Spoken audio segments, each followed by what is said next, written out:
Naomi, how long are you going to take? What time are you coming home? What are you doing with Skylar? It's already this late. Where have you been all morning? You didn't even come home to make lunch. I've been at the hospital to have a checkup. I reminded you when I left this morning, didn't I? And I think I told you that I would have this checkup a week ago when I made the appointment. I mentioned that I wouldn't be able to prepare lunch for you. I'm thinking of going to my parents' house to let them see Skylar. I'll spend a few hours there, and hopefully Skylar will be able to have a nap before I come home. Skylar was only born last week. You can't parade her about outside all day. You've got to bring her home right now. It's already this late. I can't believe you could be so irresponsible. Don't you care about Skylar at all? She could get sick. This late? It's still 1:30. And there's no need to be so overprotective. I've taken precautions for the sunlight, and we're only going to see my parents. It's not like I'm taking her to meet everyone I know or pushing her pram through a crowd of sick people. I'm following the doctor's advice and making sure she has undisturbed rest and gets her milk. I wouldn't do anything that I didn't think we both can't manage. But you can't keep her away from me this long. She's already been away from me for 3 hours. Skylar needs me. You can't do this to her. Give her back to me. What are you talking about? She's not a thing and she's not yours. I've decided that I'll raise Skylar myself. I can't trust you with her. I've watched how you've been with her for the past week, and it's obvious that you're no good as a mother. You don't know how to take care of her. If you raise her, she'll end up unhappy. Or worse, she'll be unhappy and she'll be rebellious. It's people like you that end up raising criminals. I can't just stand by and watch you ruin her life. The best thing for Skylar is if you give her up. I'll raise her as my own daughter. She's mine, so give her back. Skylar's my first child, so of course I don't expect to be able to do things perfectly all by myself. That's why I've been listening to all the advice you've been giving me this week. And I'm really happy that you're helping, but no matter what I do, you keep on complaining that I'm doing things wrong. So that's what you're thinking of me. I'm doing my best to help you. How can you be so ungrateful? I bet you think that I'm in the way, don't you? You're the one that's living in my house. I'm letting you stay here. I'm providing the roof over your head, and I don't even ask for rent. I've done so much for you, and this is how you repay me? This is why I never approved of Daniel marrying a woman like you. You were the one that asked that we move in with you. Daniel and I were living together in our old house after we got married, and we planned to stay there. But you wanted us to all live together. You were the one that said you always wanted to live with your grandchild. You pretty much forced us to move in with you once you found out that I was pregnant, and I had to go through all the trouble of moving house when I was already really big. Why do you have to put it like that? I never forced anything. Just ask Daniel. He was delighted to move back in with us. I've done so much for you. It wouldn't hurt for you to show a little more appreciation, too. Can't you at least say thank you? I think I deserve a lot more, but I shouldn't expect anything from you. Appreciation? I had a lot more of that when I first met you. But ever since I married your son, and you started to show your true colors, it's become a lot more difficult. Especially after we moved in together. And you wouldn't stop making hurtful comments about the way I did chores and the way I prepared dinner. The stress and fatigue just piled up, and I couldn't please you no matter what I did. I didn't know you could get any ruder. When have I ever made hurtful comments about anything you've ever done? If I've made comments, it's just because I'm giving you advice as your senior in life. If you think I've been hurtful, it's because you're trying to make me out as the bad person in this story. I'm an adult too. I understand the difference between advice and sarcastic, backhanded comments. And it's not just those comments. You don't like the food I make, even though I've done my best to follow your recipes. And if you really don't like my cooking, then you could always make your own. But you insist on having me prepare your serving too. And sometimes you throw it all away, right in front of me. It's not just insulting, it's wasteful. Did you really think that I could just brush that off as advice? I don't understand how you could do something so mean just for the sake of showing me you don't like my cooking. I threw it away because it didn't taste good. What's the problem? Did you really think that it was good enough to serve to Daniel and my husband? Nobody would want to eat something disgusting like that, so I saved them the trouble. I just did what they would have wanted to do anyway. If anything, you should be thanking me for not letting them eat something as horrible as that slop you call food. That's what I'm talking about. In the past few months we've spent living together, you've never eaten my food without making a face, a comment, or throwing it away. On top of that, you were making me do all of the housework right up until the birth. I couldn't have a moment's rest while you were around, even though my back hurt and my feet hurt and I was so tired. Even when my contractions started and I was begging you to call for an ambulance because Daniel was out, you wouldn't call and told me that I was overreacting. I couldn't even get to the phone myself. I thought I was going to give birth right where I was. It wasn't until Robert passed by my room and noticed that my water had broken that I was finally able to go to the hospital. I'm grateful for my father-in-law's care and consideration. But if you want me to be grateful for you, then you'll have to do something I can be grateful for first. You shouldn't expect everyone to do everything for you. You could have gone to the hospital by yourself. You're so spoiled. It shows that your parents must have been overly protective of you as a child. No wonder you're so disrespectful towards me. Did you really think that I could drive all the way to the hospital safely when I was getting contractions every 5 minutes? Even after I gave birth, you didn't say anything to me. You didn't ask me how I was doing. Not even a word about how well I had done, even though I was in labor for 15 hours.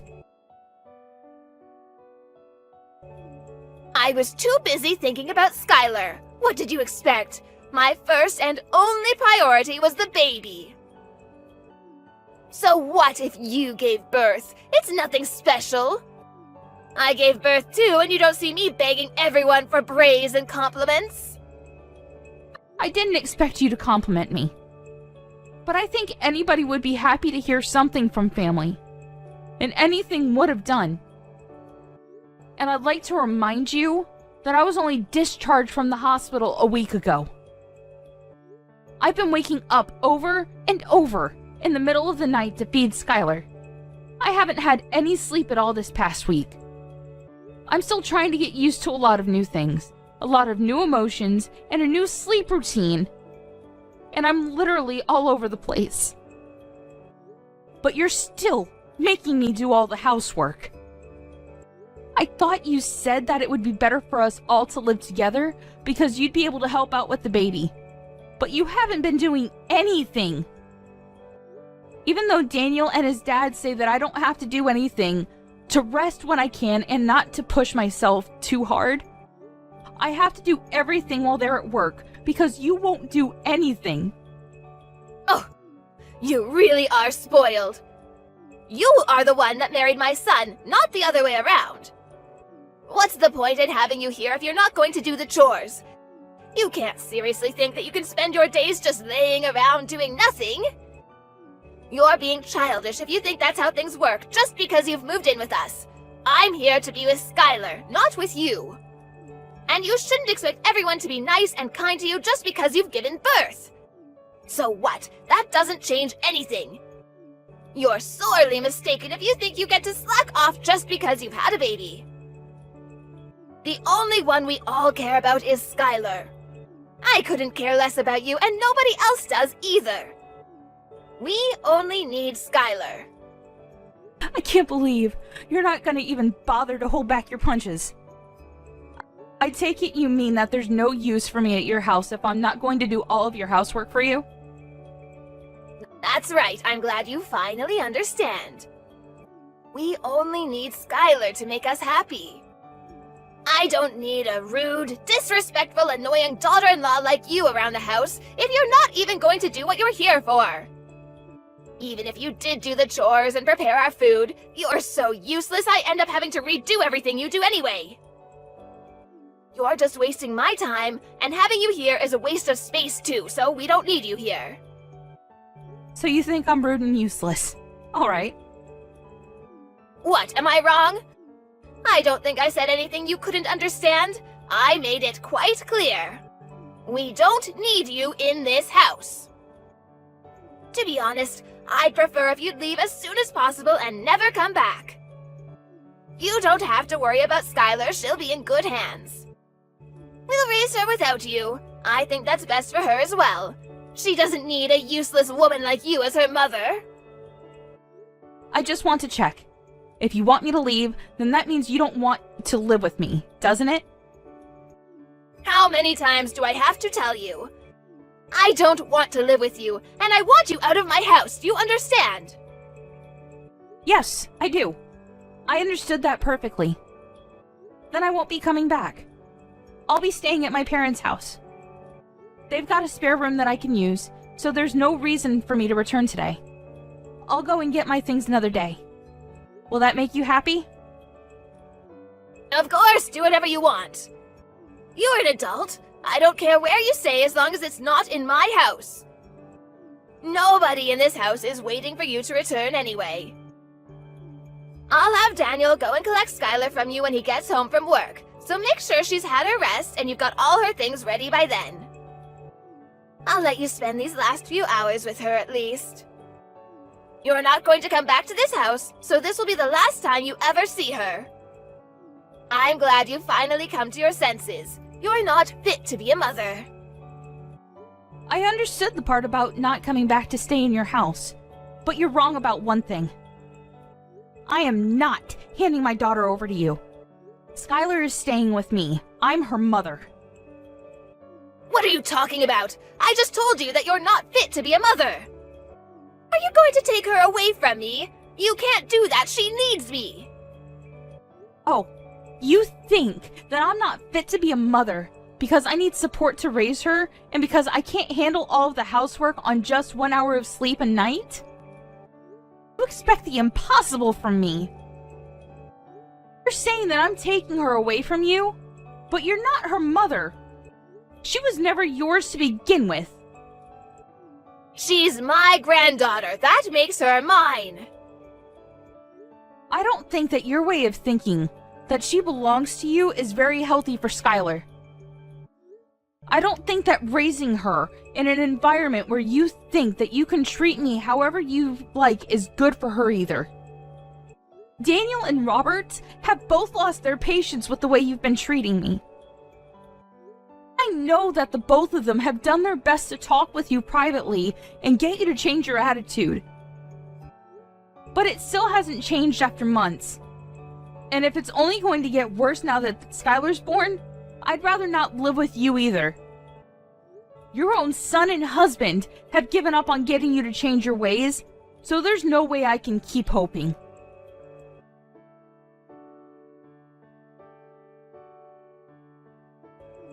Robert as well? You're lying. I remember him mentioning something about you, but I've forgotten what he said. It didn't seem very important. But I know that they all hate you. Nobody wants you to stay in our house, and we're all happy that you've finally given birth so we can get rid of you and keep Skylar. Who's they? Do you mean Daniel and Robert? Because I know Daniel loves me, and Robert is a wonderful father-in-law. And even if they did actually hate me, I think they'd be more mature about it. You've been far from mature these past few months. You've been passive-aggressive and childish at best. All you've done is bully me and make me feel bad about myself. I've had enough. We've all had enough of your behavior. If you're not going to fix it, then there's no point sticking around and waiting for you to change. I'm not returning to your house. And if you won't reflect on your actions, I won't let you meet Skylar. You won't let me see Skylar? That's ridiculous! You can't do that! You can't keep her away from me! You have no right to do that! I'm not going to listen to a woman that can't even raise a child properly! You don't have to come back, but I'm not letting you keep Skylar.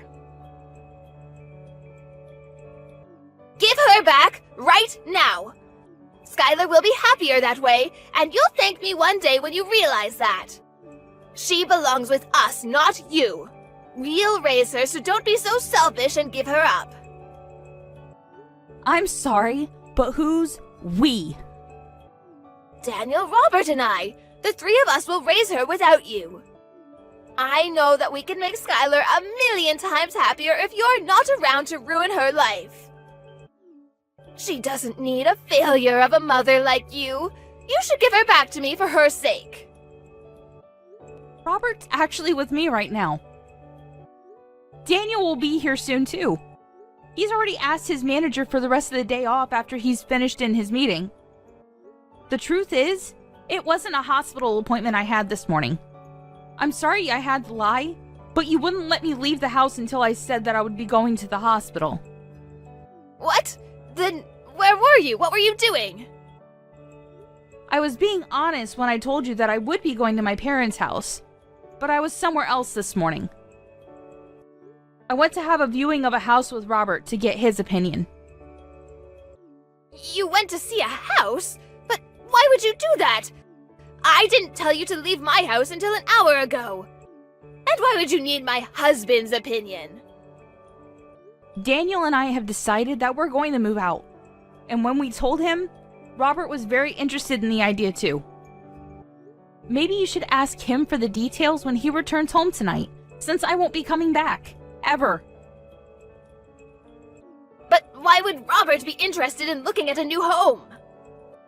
Daniel and I have been thinking about moving back out, ever since we first moved in with you and you started to bully me. We've both hit our limits, and we can't take it anymore. It's too stressful being with you all day, every day, and he doesn't complain. But I know it's tough on Daniel when I vent after he's had a long day at work. It's been hard for the both of us. The only reason why we didn't move out earlier is because it was a strain on my body to move our stuff to your house in the first place, and we didn't want to go through that again. Hit your limits? Stressful? What's that supposed to mean? You're just exaggerating. How pathetic. All I'm doing is showing you how to do things properly. Daniel's had enough of your behavior too. He can't stand the way you speak to me, and he knows that you've been throwing away the food I make as well. He knows about how you follow me around when I do the laundry and the washing up, nitpicking at every single thing. He promised me that we would make preparations so that we can move out as soon as the baby is born. And he kept that promise. He found a few places that were open for viewing and cut the choices down to 2 places so I wouldn't have to go back and forth. When we spoke to Robert, he offered to pay half of the deposit, saying that he wanted to come with us. Excuse me? Robert wants to move out? Well, he was obviously including me when he said that. He meant that he wanted to move in with us and move away from you.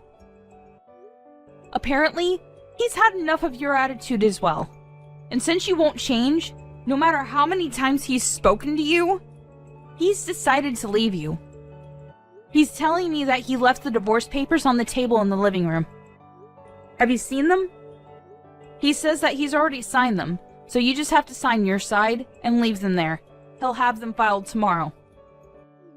I found them, but I don't understand. Why would he want to divorce me? I haven't done anything to deserve this.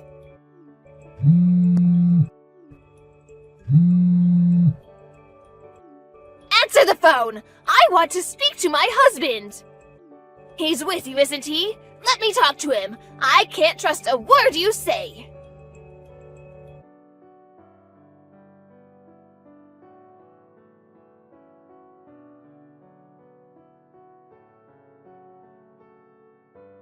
Why would I lie? Those papers have already been signed, haven't they? I wouldn't fake his signature just to trick you. Robert says that he'll talk to you when he gets home, but that he's already made his feelings clear in past conversations. You just haven't been listening to him properly. Anyway, we're busy getting our new home ready. Could you wait until later?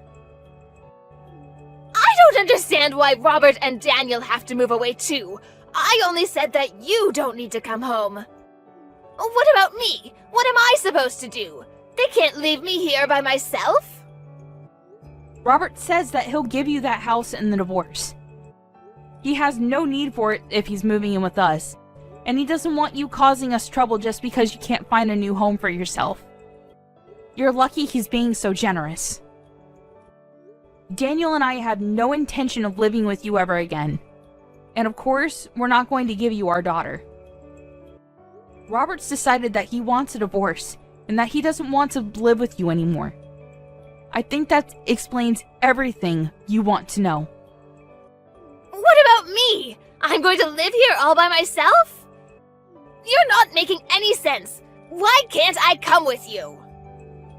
Weren't you listening to what I said?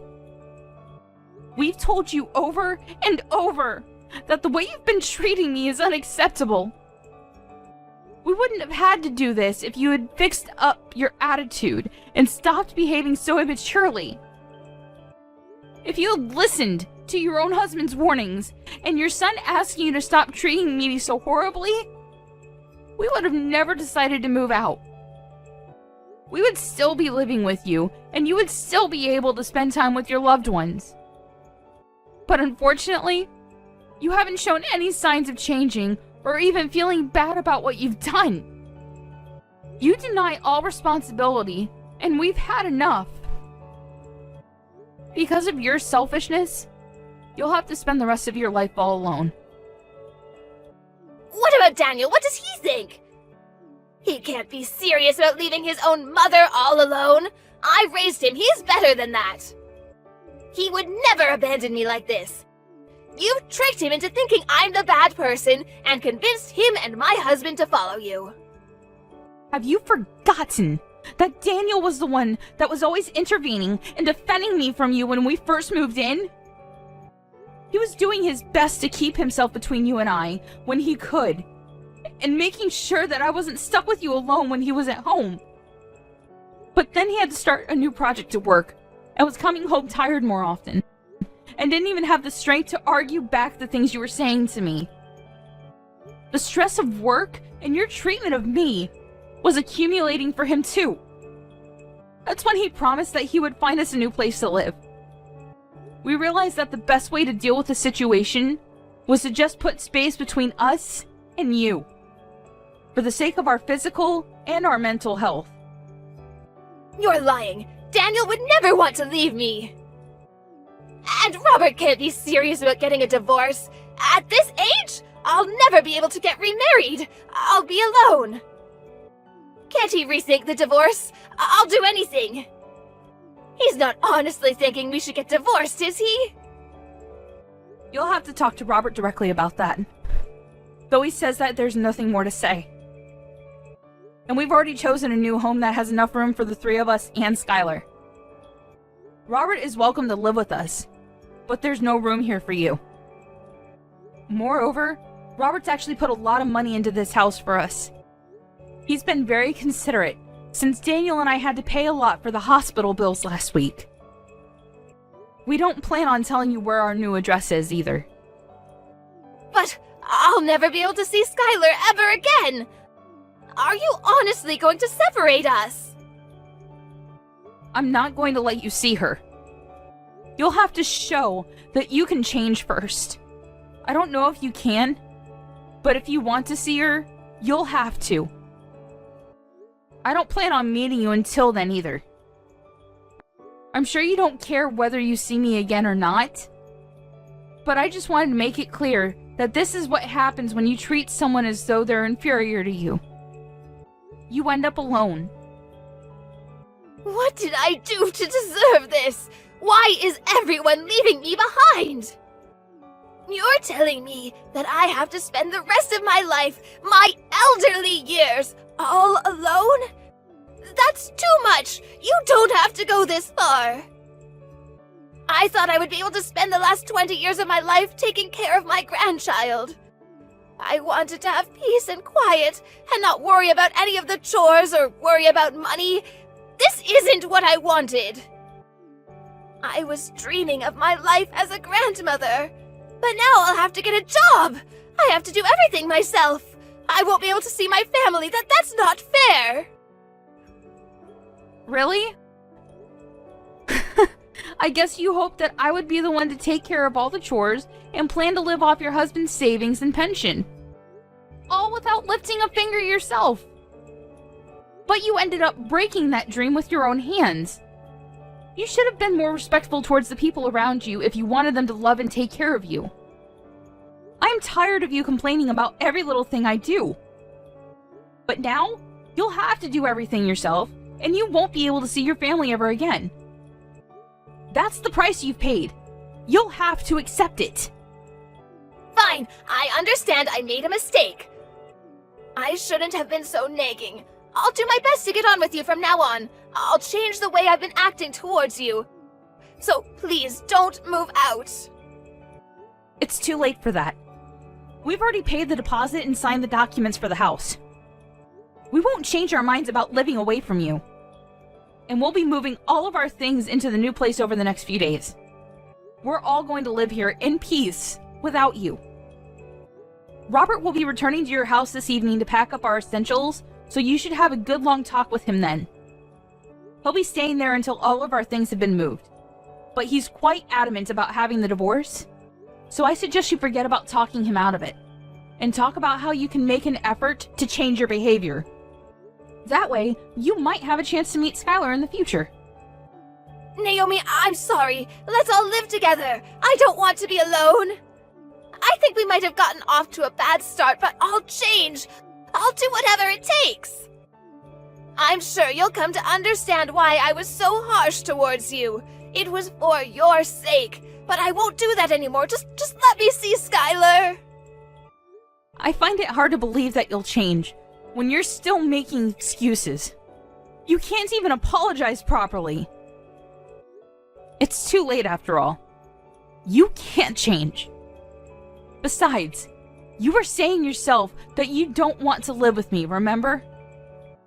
I confirmed over and over, and you said that you wanted me to leave. Well, I don't want to live with you either. I hope you'll enjoy your final years without a rude, useless woman like me in the way.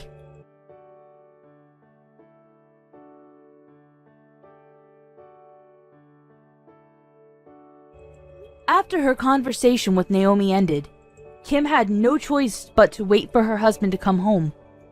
The first thing Robert did when he returned to the house was to tell Kim that he wanted a divorce, and that he wasn't going to change his mind.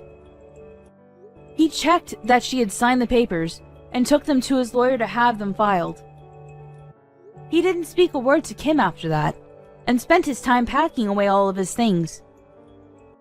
Anything that had to be dealt with regarding the divorce was done through his lawyer, and he was able to move houses without much fuss. Kim got the house in the divorce, but it was brought to her lawyer's attention that she had spent Robert's savings on several occasions without his permission, and as a result, the amount she received in alimony payments decreased significantly. It wasn't enough for her to keep up the payments for the household bills, so she had to find a job in order to earn some money to pay for other essentials. She was so desperate to meet Skylar that she went to Naomi's parents' house and demanded that they tell her Naomi's new address. It didn't occur to her that she should have just shown Naomi that she was making an effort to change. In the end, Naomi's parents called the police because of how aggressive Kim was being, and Kim was taken away in a police car to be questioned.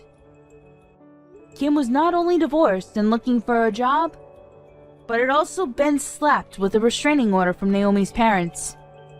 On the other hand, Naomi and Daniel were living happily ever after with their small family and were looking forward to having their next child.